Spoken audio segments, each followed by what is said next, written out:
Halo semua, perkenalkan nama saya Jesslyn Fisliarnes dengan NIM 2313015037. Di sini saya akan menjelaskan apa sih itu sel dan siapa sih yang menemukan sel pertama kali.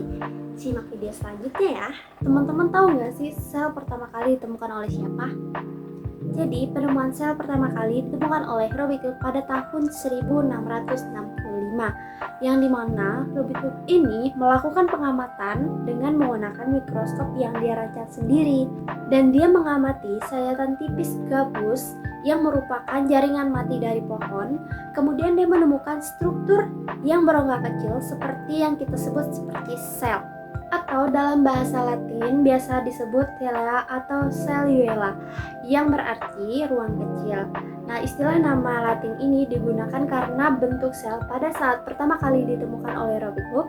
Jadi, bahasa sel merujuk pada unit kecil yang membentuk struktur dasar kehidupan. Jadi, sel adalah unit dasar kehidupan yang menyusun semua makhluk hidup, dan ada dua jenis sel utama berdasarkan strukturnya, yaitu sel prokariotik dan sel eukariotik.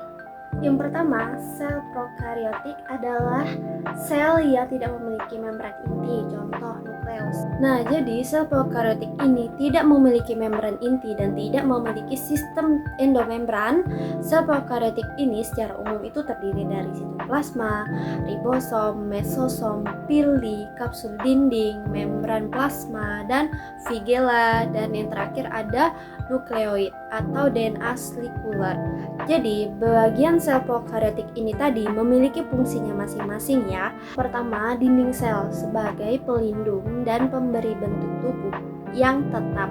Dan yang kedua, ada membran plasma yang sebagai pelindung sel dan mengatur keluar masuknya ion dan molekul dan mengatur refleksi sel. Dan yang ketiga, ada sitoplasma di mana dia melakukan proses pencernaan makanan secara intrasekuler dan melakukan proses metabolisme sel.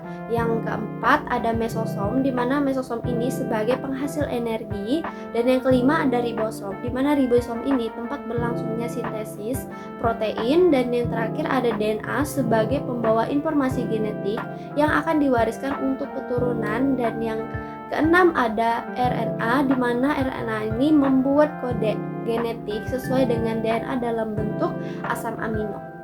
Jadi, materi genetiknya seperti DNA mengambang bebas di dalam sitoplasma dalam suatu area yang disebut nukleoid. Dan sel prokariotik ini biasanya berukuran kecil yang hanya sekitar 1-10 mikrometer saja. Organisme dengan sel prokariotik ini biasanya adalah organisme sel tunggal seperti bakteri. Dan bentuk sel prokariotik ini bermacam-macam seperti bentuk bulat, batang, atau spirial. Prokariotik ini biasa melakukan reproduksi dengan pembelahan binar, yaitu sel membelah menjadi dua sel baru. Nah, jadi di mana pembelahan sel prokariotik ini dalam fisi binar itu dia proses terjadinya pada sel prokariotik ini yang bersifat sederhana dan hanya memiliki satu membran tanpa pembagian internal. Jadi DNA prokariotik biasanya membentuk sekular yang tunggal. Pembelahan ini terjadi secara langsung tanpa melalui berbagai tahapan yang kompleks. Nah, tadi kan kita sudah masuk tuh di sel prokariotik. Sekarang kita masuk ke dalam sel eukariotik, di mana sel eukariotik ini dia memiliki membran inti dan memiliki sistem endomembran, di mana dalam sel eukariotik ini dia terdiri dari dinding sel, membran plasma, sitoplasma, ribosom, lisosom, sentrosom, retikulum endoplasma, mitokondria, kompleks Golgi, nukleus, dan nukleus. Nah, dan pada intinya dari membran plasma ini memiliki sifat yang selektif dan permeabel, yaitu dapat menyeleksi molekul yang masuk ke dalam sel membran plasma yang tersusun dari lipid, protein, dan karbohidrat. Nah, jadi di dalam ukuran sel eukariotik ini bisa lebih besar dibanding dengan sel prokariotik, di mana ukurannya itu bisa sekitaran 10-100 mikrometer. Dalam sel eukariotik ini terdapat berbagai organ sel yang terbungkus membran seperti mitochondria yang menghasilkan energi, dan retikulum endoplasma, badan Golgi, lifosom, dan tumbuhan ada kloroplas yang dimana itu sebagai tempat fotosintesis. Jadi kita masuk ke dalam reproduksi sel eukariotik, di mana sel eukariotik ini biasa melalui proses meiosis yang dimana proses meiosis ini tuh adalah pembelahan sel biasa, dan meiosis di mana pembelahan meiosis ini biasanya pembelahan untuk menghasilkan sel kelamin, yang dimana sel eukariotik ini memiliki membran inti dan organel yang kompleks. Pembelahan ini biasa dimulai tahapan yang kompleks seperti forfase, mefase, anafase, dan telofase. Jadi kita tahu nih perbedaan antara keduanya ini, yang dimana prokaryotik itu dia membelah secara langsung atau pembelahan binar tanpa membran inti dan tanpa membran pembelahan kromosom. Dan untuk eukariotik, di mana sel eukariotik ini dia membelah secara tidak langsung itu melalui mitosis dan tahapan dengan kondensasi kromosom. Nah, jadi kita kan tadi sudah membahas tuh tentang perbedaannya dua sel tadi, yaitu sel prokaryotik dan eukaryotik. Sekarang kita masuk ke dalam ruang lingkup dalam makhluk hidup. Jadi dalam ruang lingkup sel dalam makhluk hidup ini dia tuh terbagi lagi menjadi 3, yaitu makhluk bersel tunggal, yang kedua makhluk bersel banyak, dan yang ketiga sel unik fungsional. Yang dimana untuk makhluk bersel tunggal itu adalah organisme yang paling sederhana, contohnya seperti bakteri, protozoa, dan alga uniseluler, yang sepenuhnya bergantung pada suatu sel untuk semua fungsi kehidupannya. Jadi yang kedua itu makhluk bersel banyak, ini merupakan organisme kompleks seperti tumbuhan, hewan, dan jamur, dimana ini terdiri dari miliaran sel yang terorganisir menjadi jaringan organ dan sistem organ, yang dimana dia bekerja secara harmonis. Oke, jadi kita masuk yang ketiga, dimana yang ketiga ini adalah sel unit fungsional, dimana dia ini sel unit terkecil yang mampu menjalankan semua fungsi kehidupannya, contoh seperti metabolisme, reproduksi, dan respon terhadap rangsangan dan adaptasi. Nah, jadi seperti yang kita tahu, di mana ruang lingkup makhluk hidup itu meliputi keseluruhan sistem yang dibangun dari kemampuan selnya, mulai dari tingkat molekul, organel, sel jaringan, organ, hingga sistem organ yang bekerja sama untuk menjaga kehidupan. Jadi, semua makhluk hidup ini, meskipun dia berbeda bentuk dan fungsi, tetapi dia memiliki kesamaan, yaitu terbentuk dari sel yang menjalankan fungsi biologisnya tersebut itu hidup, tumbuh, berkembang, dan berproduksi. Nah, jadi ruang lingkup sel itu adalah sebagai unit terkecil dari penyusun makhluk hidup dan yang menjadi pondasi struktur dan mengatur fungsi kehidupan. Sedangkan ruang lingkup makhluk hidup itu dia adalah keseluruhan organisme yang terdiri dari sel-sel yang saling berinteraksi dan bekerja sama dalam menjalankan kehidupan. Nah, jadi penjelasan ini tadi menekankan pentingnya sel sebagai unit dasar dari semua makhluk hidup, dan bagaimana sel itu sendiri menjadi ruang yang menjadi fungsional yang mendukung kehidupan makhluk hidup pada sekitaran kita. Nah, jadi itu terkait penjelasan pada ruang lingkup sel dalam makhluk hidup. Jadi sekarang kita masuk ke dalam perkembangan mikroskop dan ilmu sel, di mana ini berkaitan erat dengan mikroskop. Apa sih mikroskop itu? Mikroskop itu adalah alat utama yang memungkinkan manusia untuk melihat dunia mikroskopis, khususnya yang tidak bisa kita lihat langsung dengan mata telanjang. Jadi penemuan ini memungkinkan kita untuk melihat detail organel sel pada resolusi yang jauh lebih tinggi dibandingkan mikroskop cahaya yang mengungkapkan pada struktur ultra.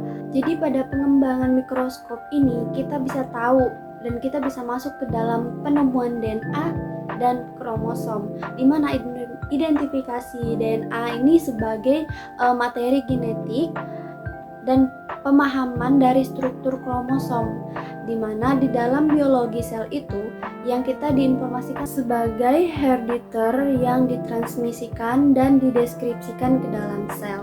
Kemudian sitogenetika dan biomolekuler, yang dimana bidang-bidang ini memungkinkan studi tentang sel pada tingkat molekuler yang membuka area baru dalam rekayasa genetika, terapi gen, dan pemahaman penyakit.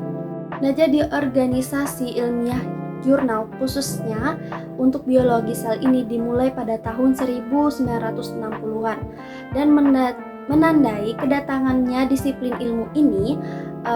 Mikroskop itu menjadi alat utama dalam kajian sel. Dengan mikroskop elektron menggunakan observasi lebih mendalami struktur internal sel yang sebelumnya tidak bisa dilihat dengan mikroskop cahaya. Jadi perkembangan mikroskop ini tuh sangat berperan dalam kemajuan teknologi.